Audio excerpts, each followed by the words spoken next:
Hello, everybody, and welcome back to another episode of the Rogue Agent Answers. My name is the Rogue Agent. Some people call me David Lewis, and every week I answer one of the many life insurance related questions that I've received from clients, from email subscribers on the daily email list, questions floated to me from across the interwebs, in the comments sections, which I know you're not supposed to read, or just interactions that I've had with people in real life over the past 20 years, which is a long time. And some of these questions I just scribble down on scrap pieces of paper. Some of these are stuff I've written down on my phone. Some of it is on Post-it notes scattered all over the office. And every week I answer one of those questions. So if you'd like to ask your question, drop them in the comments section or join my email list for more life insurance tips and advice at monogenics.com. monegenics.com. And now for this week's question. All right, this week's question, let's see. Whole life is nearly always a bad investment compared to alternatives like a very low-cost index fund. It's not really a question. Let me see if I can rephrase this as a question. All right, that was more of a comment. Let's see if I can do this as a question. Is whole life insurance a bad investment compared to alternatives like a very low-cost index fund? So the answer is that really that you shouldn't be comparing whole life insurance to an investment. Lots of people do. I have made that mistake myself in the past. But I really think that to look at life insurance as an investment is a mistake. I just want to just get that out of the way. With that being said, I think that you can compare it to an investment and see, like, would it have made more sense historically to own an investment or to own life insurance. And you're going to find that there are times when owning life insurance actually did outperform the stock market or some other investments. And here's a couple of examples. Using the historical price data obtained from Yahoo Finance, looking at the long-term returns. I'm just looking at a section of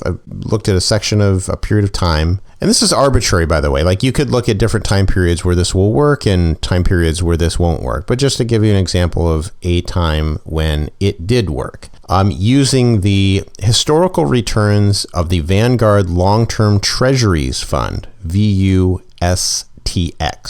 Historical price data from Yahoo Finance, the price of VUSTX starting all the way, if I go all the way back to 1983, and this was adjusted for dividends and splits and so on.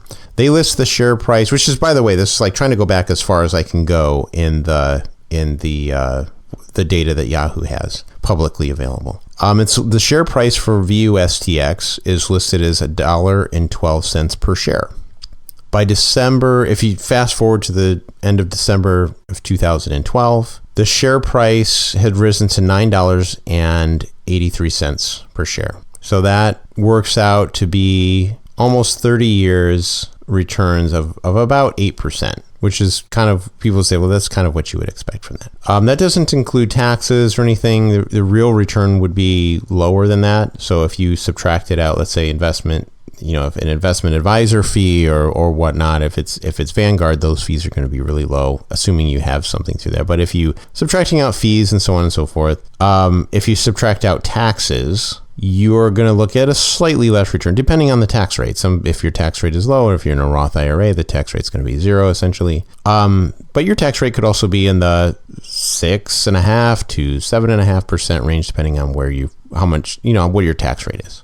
Now looking at the historical returns on the Vanguard 500, which is VFINX.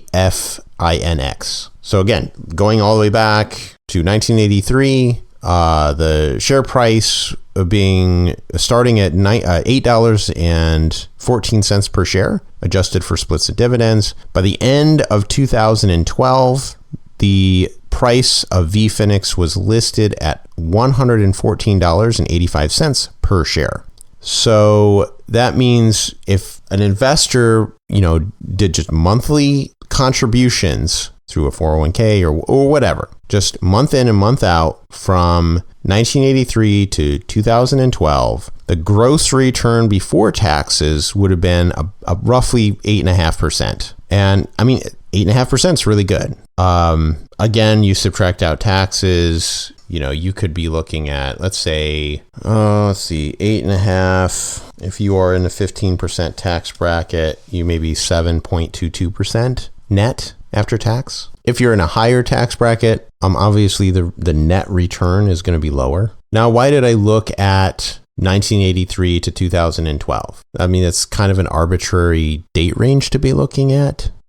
So the reason that I chose that date range is because there is policyholder data. I have some policyholder data that goes back to the 1980s. And it's a policyholder that had purchased a dividend-paying whole life policy from Northwestern Mutual, which is a major mutual life insurance company. Its household name is practically.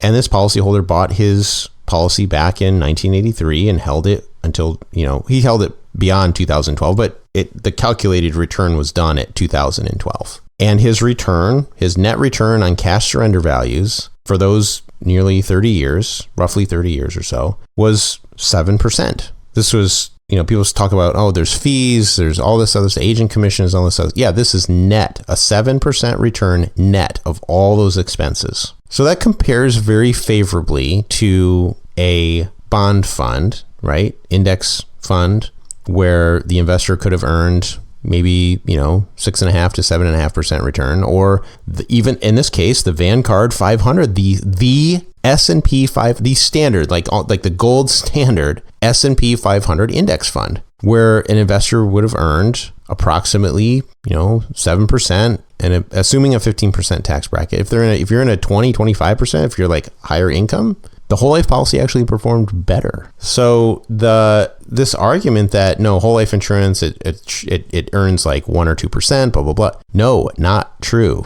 Those returns vary over time, right? So there's you could also use, somebody's going to say that the first thing somebody's going to say, you cherry pick the data, blah blah blah. Sure, you can look at different time periods where that's not going to be true. You could look at the 10-year block between, let's say, I don't know, like pick 1990 and then go forward 30 years. And, during that time period, maybe whole life insurance doesn't beat the S&P 500. But that's not really the point. The point is, if you were thinking about whole life insurance as an investment, like, is this a good investment? The whole life policy performed very, very well against an actual investment without being an investment. And the policyholder got a death benefit for all those years. It was almost like the death benefit was a ride along. I mean, it wasn't, because the policyholder paid for the death benefit. So not only did they get a 7% return, they got a death benefit in addition to that. And so we said, well, if I was investing for 30 years and I got a 7% return, well, I don't, I'd have millions of dollars. I don't need a death benefit. Okay, but if you're getting one anyway, this is like a question of like, how much are you getting? You're going to like turn down the extra if it's not really costing you extra, if it's not, there's no economic impact really. Are you actually turning down? I mean, it just doesn't make any sense.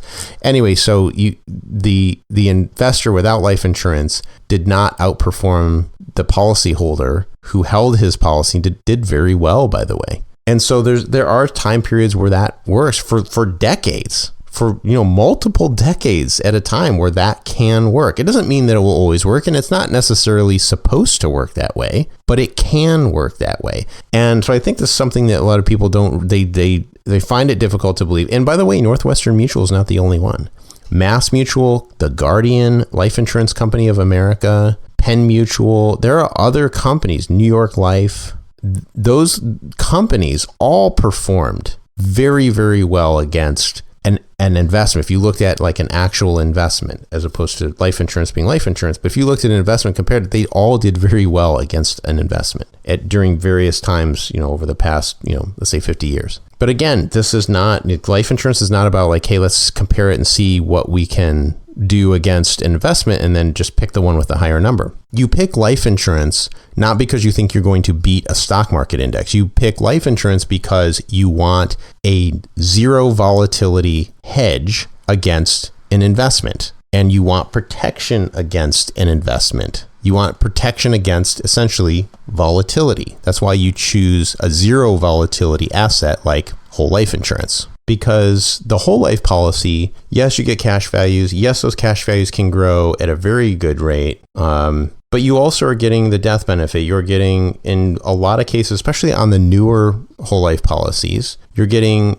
death benefit, like living benefit riders, chronic illness, terminal illness, in some cases disability, and with some insurance companies, like a disability income insurance, long-term care rider. I mean, you're getting this, like all of the cash values and everything, the death benefit, and in addition to that, other protections. So this is more so of an issue of protecting the savings that you have, like protecting your other assets, protecting your future income and savings. And really, like, the more you have, the more you have to lose, which means that the life insurance becomes more valuable the higher your net worth goes. Not that it's not valuable for someone with a low net worth, because it helps you build up a net worth and helps build that protection along the way as you are growing assets. But the more you have, the more you have to lose, and therefore the more valuable those hedges like life insurance become. Okay, that's it for this week's question.